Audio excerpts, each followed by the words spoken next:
how's it going? Welcome to another video. Welcome to another video where we simply sit here and take you through another 10 albums list. Today we're talking about concept albums. If you listen to metal, you've probably come across the odd concept album once or twice in your listening life. Personally, I love a good concept album. It's just great fun, you know.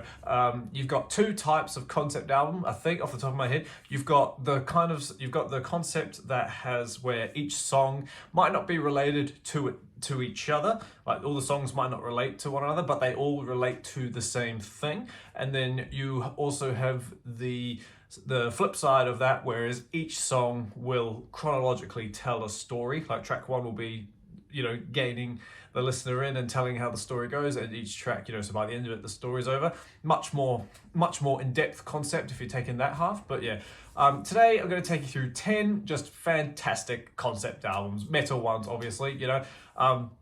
Chuck your favorite concept albums down below. I've probably missed your favorites because there is a buttload out there, but hey, doesn't matter. We're going to get straight into it, talking about 10 amazing concept albums. This is not a top 10, so they're not ranked. It is just straight up top 10 concept albums. So first of all, we go for the band that is probably most famous for concept albums. You could have chosen any album, but I've gone with like the real first concept album that they did. Ladies and gentlemen, of course, Dream Theater from 1999 with Scenes from a Memory. This is Metropolis Part 2. Scenes from a Memory is the full title. This album came out in 1999, and it is the first Dream Theater album to fully embrace the idea of full-blown concept storytelling. This album, I think all the ones on my list follow the same vein of like storytelling through track by track, as opposed to the likes of, say, very loosely, Seventh Son or Power Slave, funny enough, you know, where they have the same overarching arc, if you know what I mean. But anyway, Scenes from a Memory tells the epic story of Nicholas, our protagonist man, going through hypnotherapy to he goes through hypnotherapy to go through his past life, I think, off the top of my head. It's a very in-depth story, but like I say, I could have gone for any Dream Theater album after this if you wanted to talk about concept. But yeah, this one's highly regarded as one of the best progressive metal albums of all time. It's definitely regarded as one of the best concept albums of all time. If you've never heard it, I would highly recommend it. It's absolutely fantastic. It's quite a long album, as you'd expect. It's a very in-depth story. The album opens with the TikTok of the hypnosis teacher man going click, click, you know, which is the voice of James LeBlanc. Obviously, he's the singer.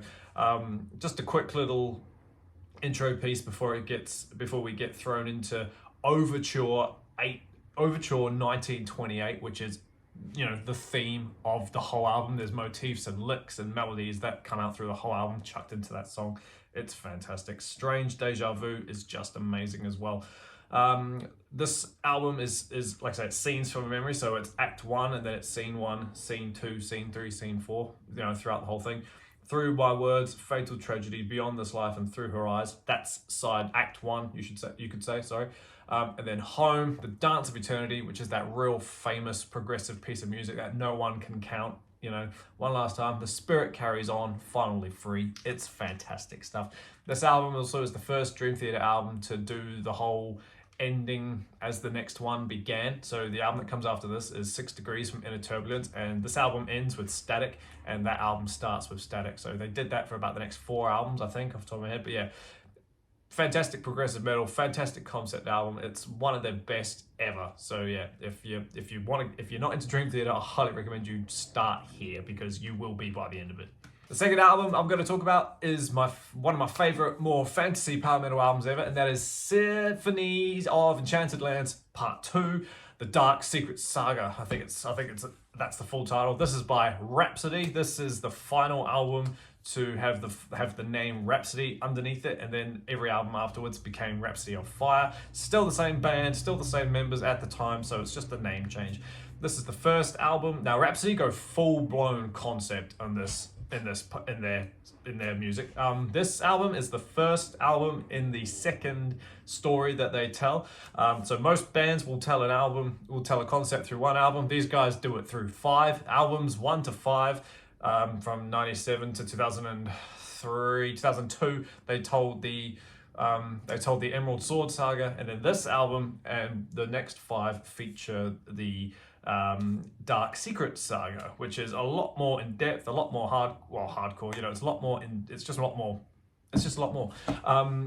Symphony of Enchantlands 2 is my favorite Rhapsody album of all time because I was obsessed with it when I was getting into progressive and getting into classical music as well, like classical metal, sorry, I should say. And this just blew me away for the art, for the way of storytelling, for the music, the Fabio's vocals, Lukulele's guitar playing, it's insane. Unholy War Cry is the opening song, technically if you don't include the cinematic intro, and it's just insane. You know, Never Forgotten Heroes is underrated. I love that one. The keyboard solo on that is great. There's lots of little like well, not lots, but there's a few little interlude songs in this album, like Elgar's Green Valleys, that one's amazing. And then what else have we got on this album? Arian's Mystical Rhymes is a 10-minute epic song. Guardiani is in Italian, that's awesome. Nightfall of the Grey Mountains is the final song, which is just amazing. Shadows of Death, the one about 7 ancient wizards. What's that called? The Angel's Last Call. That one's great. Honestly, it's a fantastic album. If you love fantasy, if you love power metal, if that ticks all your boxes, then I highly recommend you check out this. And if you like this, then please carry on through the Dark Secret saga to listen to the whole story. From this album onwards, it becomes very much less neoclassical and more thematic and more like orchestrally driven, you know, as opposed to where the first 5 were like much more neoclassically played and whatnot. You'll get what I mean when you listen to it. But yeah, Symphony of Enchantlands 2, The Dark Secret Saga by Rhapsody. Go listen to it. Album number 3 is my favorite Nightwish album, Symphonic Metal Love Concepts. We're doing Imaginarum. This is just gold. Just like Rhapsody's Symphonic Enchanted Lands, this too is one of my most played albums of all time. This is the band's 7th album. It is the first album to feature Annette Olson on vocals. Sorry, I lie. It is the 2nd album. The first album was Dark Clash and Play, which was amazing as well. But this is just fantastic stuff. This one, again, this tells the story of a man reliving his childhood, I'm pretty sure, through the art of music and whatnot. It starts with a beautiful music box melody, Takatalvi, which I think is finished for winter time. I think someone commented on one of my videos saying that. Story Time. I heard that song first and I fell in love with the band instantly. It was amazing. Ghost River, fantastic riff in that one. I Want My Tears Back is just Maiden's Dance of Death, but goddamn, it is so good. Scare Tale and Arabesque are awesome. Turn Loose Mermaids is the folky ballad in this one. It's amazing. Rest Calm is probably my weakest song on here, but still actually an amazing song. The Crow, the Owl, and the Dove. The Last Ride of the Day has an epic key change that just makes me fall in love with that song every time I hear it. Song of Myself is a 13-minute escapade. It's great. And then the album ends with the title track, Imaginarum.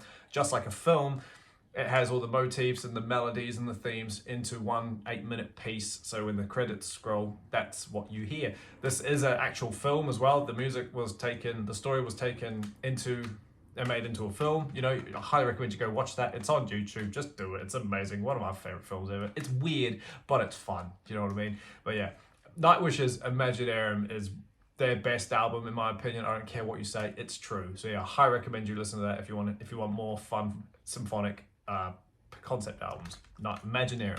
Another power metal album. I swear we'll stay away from power metal after this. I think we'll go for Gloryhammer's debut album, Tales from the Kingdom of Fife.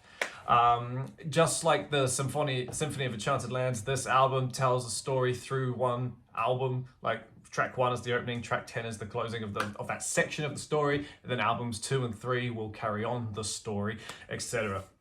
I've gone with the debut because obviously it's the start of the story, so why not? This album, again, I was obsessed with it when it came out and I just played it all the time. It starts with a 30-second orchestral intro piece called Anstruther's Dark Prophecy, and it's just the prophecy being declared that Dundee will fall. If you know anything about Gloryhammer, you know what I'm talking about. The Unicorn Invasion of Dundee is the great opening song. It's about Dundee being attacked by undead unicorns, and then Angus MacFife, the song happens, which is our song dedicated to our hero, Angus MacFife. Tales of a Broken Heart, I think, is the next song, I think, off the top of my head. Magic Dragon, he flies a dragon to save he goes on a quest looking for artifacts to save Dundee. Yeah, Magic Dragon. Hail to Corral is a fantastic song. The little 2-minute instrumental called Beneath Cowdenbeath, I think it's called, underneath Cowdenbeath, beneath, yeah.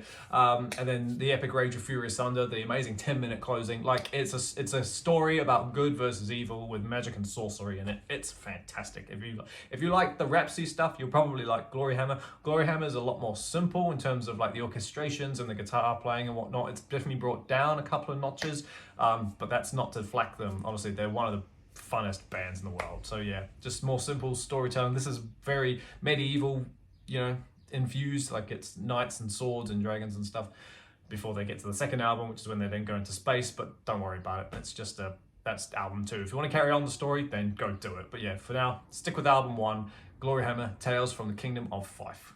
What's a concept list without our horror buddy King Diamond, Abigail? This album is phenomenal. It's just, this is an amazing album, sorry. If you like all things horror, if you like, more or less, if you like black metal, I know King Diamond isn't black metal, but like, it's in that same vein. It's that horrorcore type stuff. So, it's about a house haunted by a young girl called Abigail who was murdered by, who was she murdered by? You know what I mean. If you know the album, you know the story. Sorry about that.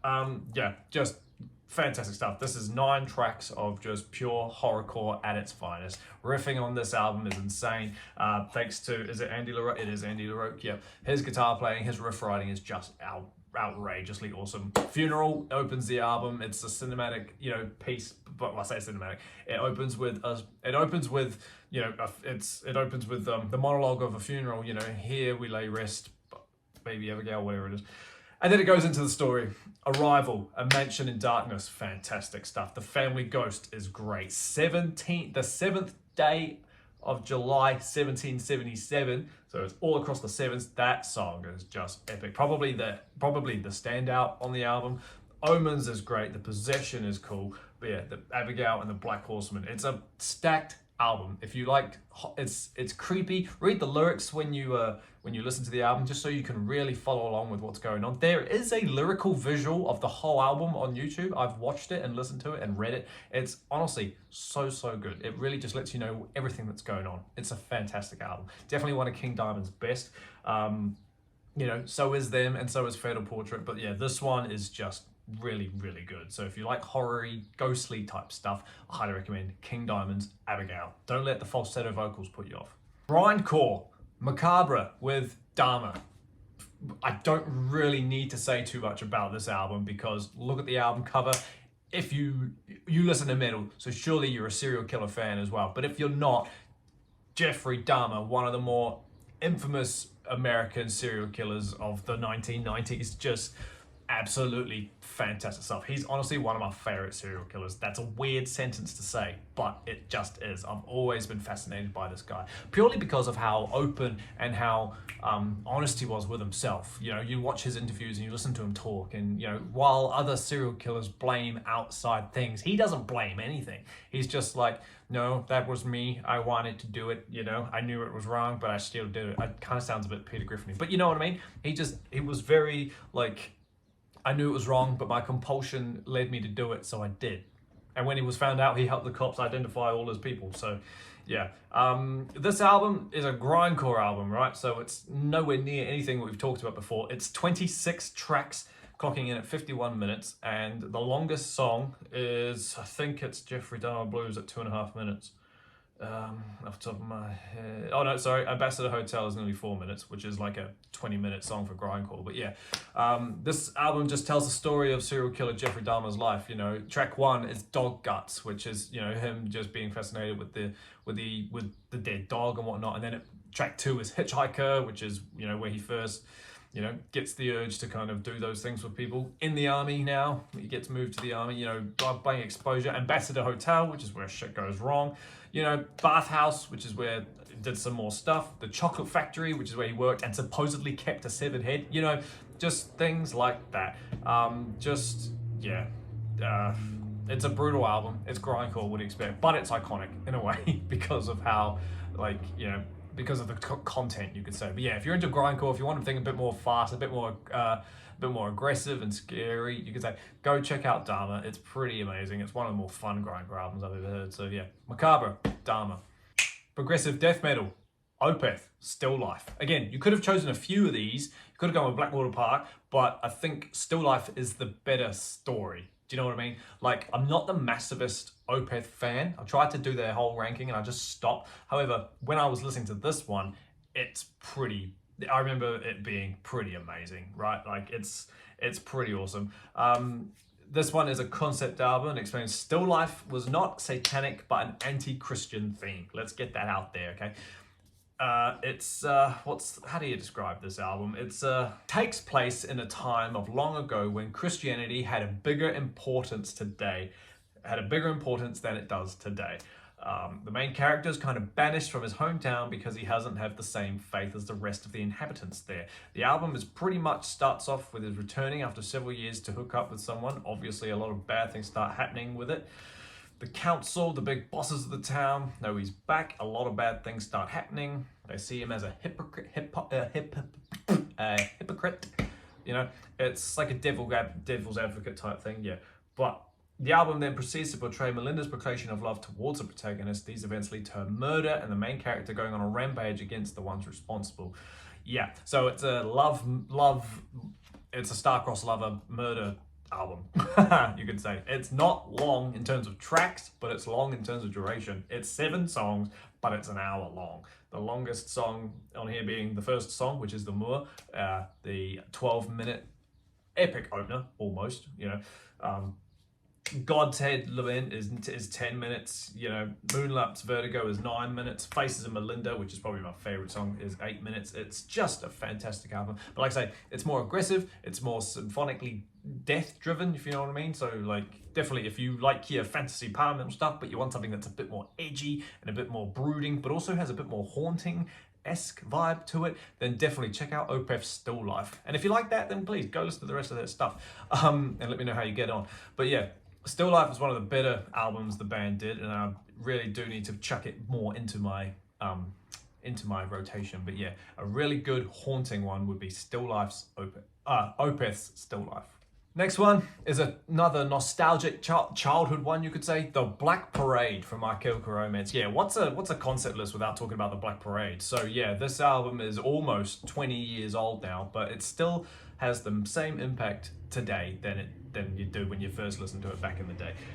This album tells a story of a cancer patient who is unfortunately dying and is reliving his life through memories and songs in the album, right? There's so much in-depth angles to tackle this Black Parade album, it's insane. Like, the album apparently isn't supposed to be listened to in the order that the track listing is, right? So like, if you're listening to the Black Parade in its full, you're apparently not getting the full extent of the album, of the story, sorry, I should say. It's broken up into songs from the patient's perspective and songs from death's perspective. Do you know what I mean? Like, well, obviously the album opens with the end, right? Which is the patient dying, which kind of makes sense, right? Because he's dying and then he starts living his life. Goes straight into Dead, fantastic song, right? This Is How I Disappear, The Sharpest Lives, 2 underrated gems. Welcome to the Black Parade, the title track, is obviously iconic. I Don't Love You is a skippable song, in my opinion. Suck a dick. House of Wolves is a fantastic riff. Love that song. Cancer, the piano ballad, not for me. Mama, brilliant song. Just fantastic stuff. Bit eerie to listen to, that one, but yeah, Mama is amazing. Teenagers is the song, the obligatory song that doesn't fit the concept of the album. It's just a random song thrown in there. It's got nothing to do with the cancer patient at all.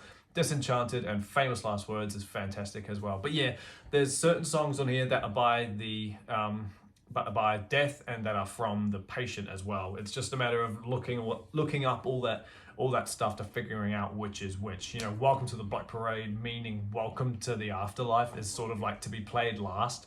Do you know what I mean? Like, Cancer's one of the earlier songs, and so is Mama. Things like that. Look it up, you'll know what I mean. But yeah, iconic, famous, nostalgic, just fantastic. If you haven't heard it, but you're in the mood for like this dramatic rock opera stuff, don't let the band My Chemical Romance put you off. It's honestly so good. The music in it is fun. The lyrics are great. It's just an all-around good time. So yeah, definitely check out The Black Parade. Something a bit more brutal and death metal now, we're going for Atrocity with their debut album Hallucinations. Yeah, this one came out in 1990, and it's quite interesting to watch, to listen to like death metal concept albums, because sometimes they're hardly out there. At least, call me that might just be my ignorance, but like, I'm very unfamiliar with most of them. So like, when I discovered that there was a death metal concept album, I was like, yo, gotta hear that. And of course, it's naturally about something brutal, right? This album is a concept album which follows the story of a young girl who is sexually abused as a child and her descent into drug, prostitution, and eventually death. So what's more death metal than that? It's not the most amazingly technical album at all. It's just very straightforward death metal, right? They're German, Atrocity, but yeah, it's pretty. There are catchy moments, there are hard riffs.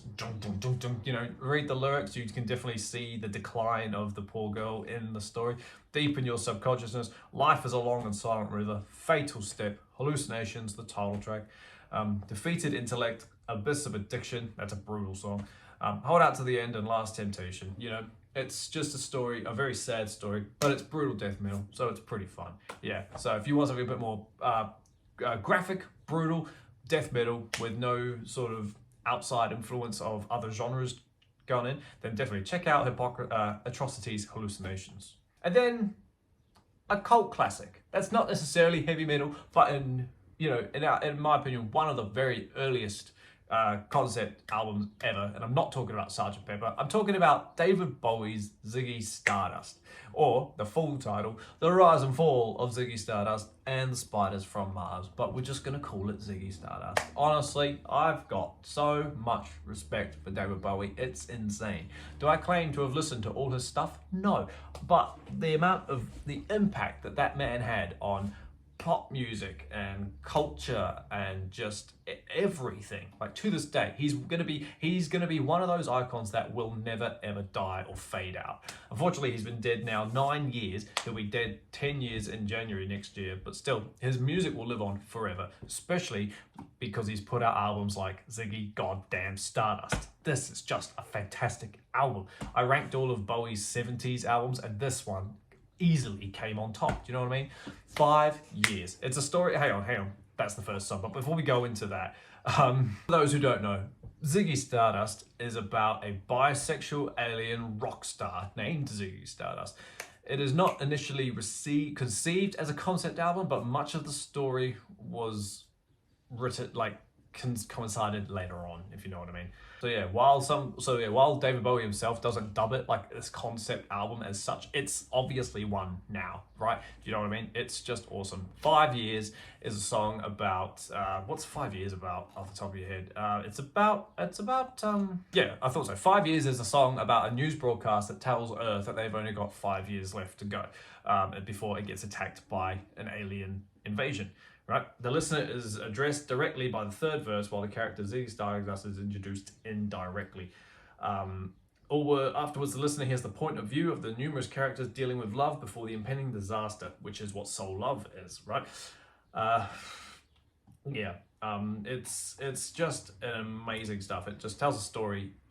Moon Age Daydream is a fantastic song. That one I fell in love with because of Guardians of the Galaxy back in 2014 when I was 21. Starman is fantastic. We all know it. We all love it. It Ain't Easy is all right. It's okay. It's just there. Lady Stardust is great. Hang On to Yourself is all right. But Ziggy Stardust, the title track, you could say, is just phenomenal. Suffering in City, probably one of the more energetic songs of the album. And Rock and Roll Suicide is okay. It does remind me a bit of George Thorogood in a way, but you look past that because yeah, it's David Bowie. Just phenomenal. I don't want to say check this album out because I hope you already I hope you're already familiar with it. But if you're not, go check it out. It's pretty awesome. It's 1972, so it's very old, but still, it's David Bowie. So what more do you want? But yeah, thank you so much, team. That's the end of my 10 list. Did I say at the start? Drop down your favorite concept albums, and we'll have a discussion as to as to why they're awesome. In the comments. It's always good fun. Thanks for hanging out with me. Keep an eye out for the next video. But until that happens, everybody, stay inside, stay safe, jam some concept albums, and I'll see you all in the next video. See you later.